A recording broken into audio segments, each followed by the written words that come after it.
Welcome to the Dice Tower, a video cast all about the world of board games and the people who play them. This is the 2010 edition of our annual Top 100 Board Games of All Time, featuring the Vassal family.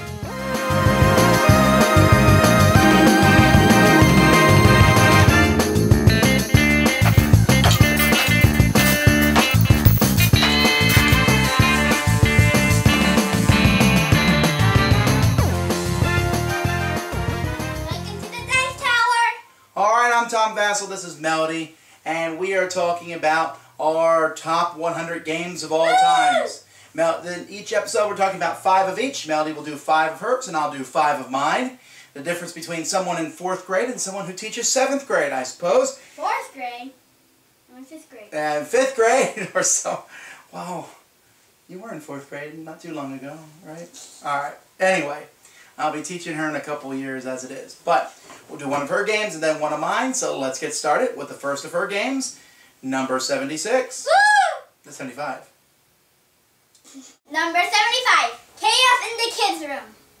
Chaos in the Kids Room is a variant of Memory Match. On your turn, you're going to start with one of these tiles face up, and as you can see, each tile has 3 different objects on that tile. So on a player's turn, they turn over another tile, and they're always looking to see if they see 2 of the same object.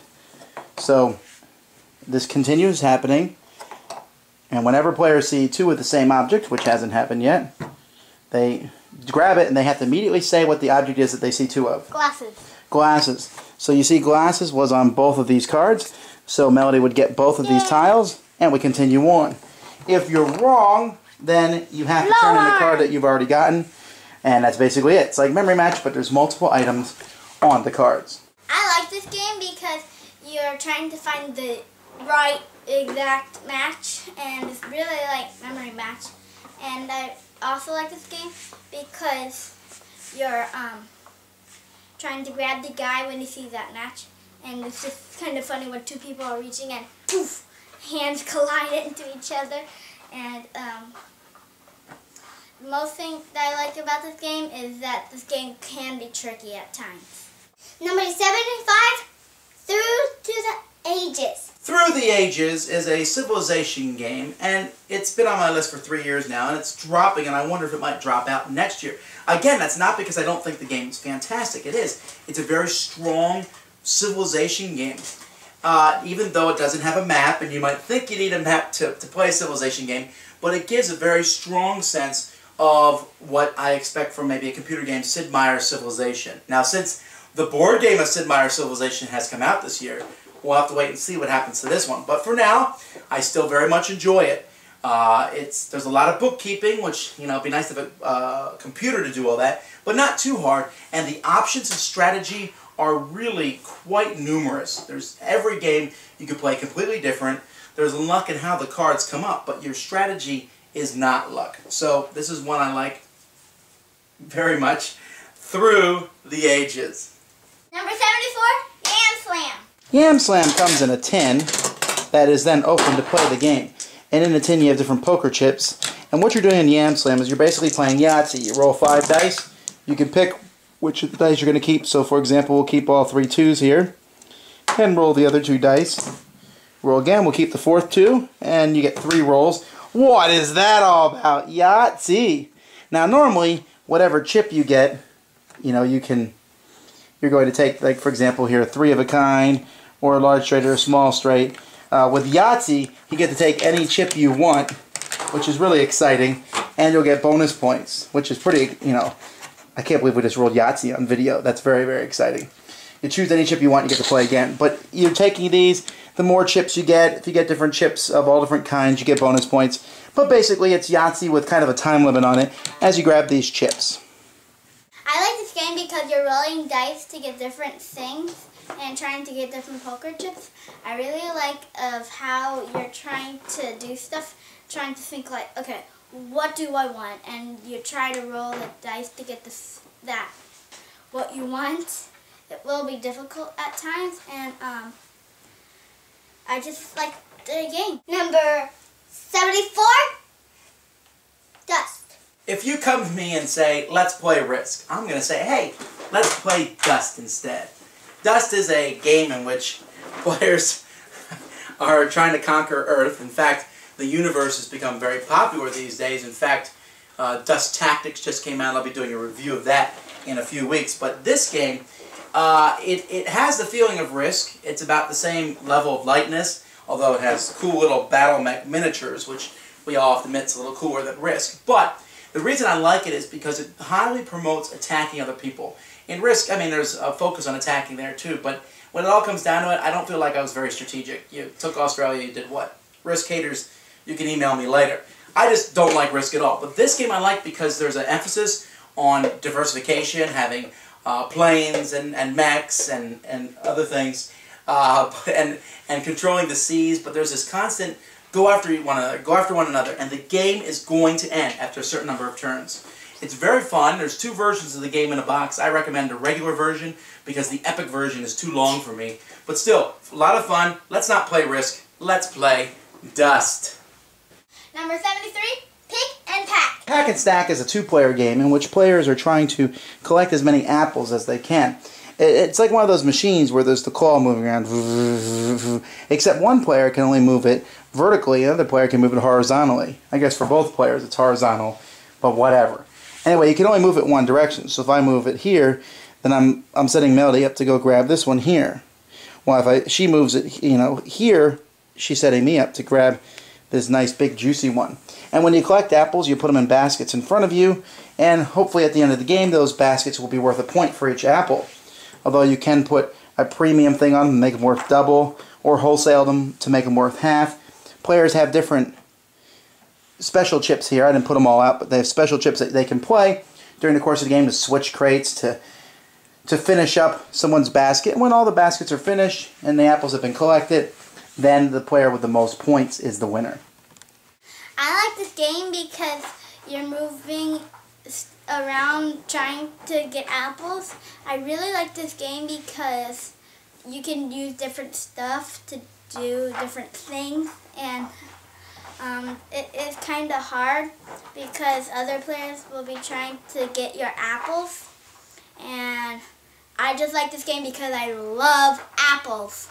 Number 73, Cars from the City. Did I get it right? In my last video I talked about Carcassonne, but my favorite version of that series is a separate game called Carcassonne the City. Here it comes in a nice wooden box. But the good news is I just heard that it's being re-released. It's hard to find these days, but it's being re-released in a new regular box. But still, I'm glad I have this little wooden one. But Carcassonne the City is basically the same as Carcassonne, except not are you just putting down tiles to build a city, but you're also putting down these little wooden pieces around the outside of the city, making a city wall. There's a little bit more freedom in how you place your tiles, but the game seems more condensed, seems better, seems very strategically in line. You seem to have a lot of choices, building the wall, but I think the thing that makes it for me is just how aesthetic the whole thing is. When you're done, you look at it and you've built a city. May not make sense sometimes how you built the city, but you've built a city, and that is just cool. So that is why Carcassonne the City is on my top 100 list. Number 72, Guess Who? There are many versions of Guess Who, but this is the best in my opinion. This is the electronic version of Guess Who, which unfolds, and then you can open up each side here, and there's cards, double-sided cards, so you actually have multiple Guess Who's that you can play. You play with appliances, with cartoon characters, with Kids. Boys and girls, with your regular people from the original game, animals, and monsters. And each one of those allows you to ask different questions. And so players don't actually have to pick a card. They just pick their slider across the top, and that's the one they're going to be, and then their opponent has to guess. And it's the same as Guess Who has always been. This is no, yes. When you press yes and you're the winner, you just hold it for a long time. So the electronic aspect's not really that big of a deal. What's really a big deal for me is I think you can actually play it with two people, and you can say, do either of your people have green hair? Do both of them have glasses? You know, that sort of thing, and that's really, to me, makes the game interesting. But it's a lot of fun either way, and then, when you're done, it's very compact and easy to carry around. I like this game because you're trying to guess the other opponent's character, and the thing is that I just like the funny things of how you can flip it, the yes and the no. But the thing is that if you're playing with little kids, it can get a little harsh because sometimes the little kids can forget of what your answer was and flip the wrong card, and sometimes I feel sorry for them, but most of the time it's really fun. Number 72, Get Bit. Get Bit is a game about a shark. Well, that's almost a shark. I guess it's a dolphin. But anyway, alright, thank you, dolphin. Anyway, the Get Bit is about players as they're swimming away from a shark that's coming to eat them. Not the most pleasant of themes, but the little guys that are in the game don't look like humans anyway. They look like Lego men or robots. But what you're doing in this game, and I have to show this to you, is whenever the shark bites you, you actually rip a limb off. And once all 4 of your limbs are gone, and you are just a torso, you're out of the game. Player elimination. But the game itself is very short, very quick, easy to play. And you're putting down cards, and whoever plays the highest card usually won't get bitten by the shark. But if 2 people play the same card, then you don't move. So there's always that going on. It's very simple, very light, but I bring it everywhere I go because everybody likes playing it. It's just funny. You have 6 cards, and then there's the shark, and then there's the little guys who are getting bitten by the shark. So lots of fun. Get Bit. Ow. Number 71, Birds, Bugs, and Beans. Bird, Bugs, and Beans is a very simple game in which players will be turning over a card each turn. And if that card happens to be, as the title of the thing calls, a bird, at that point, Tweet, tweet, tweet, tweet. people have to say tweet, tweet, tweet. If they see a bug, then it's the first person to smack the table. And if they see a bean, and notice this bean is cleverly disguised as a bird. And then you get the cards if you are the person to do it. Sorry. Hate cockroaches. Now you can add to the game and add sounds for other animals. Oink, oink. Once you start getting those down. And what sound do rabbits even make? Or make someone jump up and down. You can have a lot of fun and add all kinds of things to the game. But that's basically the simplicity of the game. First one to make the funny animal sounds. I like this game because you're making a lot of funny noises and you're like, okay, I want to be the first one to get this animal or that animal.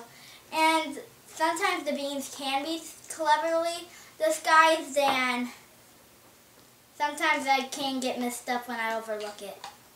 So, Bird, Bugs, and Beans. Number 71, Ink and Gold. Alright, we come to one of the first of 15 crossovers that Melody and I have. It's very interesting to see some of the crossovers that we have. In fact, well, you'll have to wait and see. But this is the first of them, and she's already talked about it in one of her videos, Ink and Gold. But Ink and Gold is also one of my favorites. I have several incarnations of it on my shelves here. I also have the version of Diamant, which is over here on the shelf. And the reason that I have this version is because it has such really cool components. See, in Ink and Gold, you're collecting jewels. It's a kind of push your luck style game, as Melody's already shown you. The reason I kept Diamante, or however you pronounce it, is because in Diamante it comes with these little chests that collect the jewels in, and that's just a neat idea. In fact, I took some of the ideas. This set here is kind of an amalgamation or a combination of Diamante and one of my versions of Ink and Gold. And then I have this version of Ink and Gold. I don't know why I'm having both of them, but it's such a fantastic game. This is a game people borrow from me. It's a game I take to youth group. It's a game that works in situations with little kids to older kids. Fantastic game, Ink and Gold. Well, that's it for today. That was 10 more games. We'll start next time with number 70. If you've been enjoying this, you can find a full list of the games at our website at www.thedicetower.com. We'll show you a picture of the game, a link to, if I have a review, there'll be a link to the review of that game there, and a link if you want to buy the game. Check it out, funagaingames.com. Has all our games that we talk about for sale, so you can check them out, so you can get some of the best for yourself. But there's still 70 better games than the ones we talked about. That will come soon. Tune into our next show for more Top 10 gaming goodness, or check out our website at www.thedicetower.com for more reviews and Top 10 lists. Until next time, I'm Eric Summerer, and you've been watching The Dice Tower.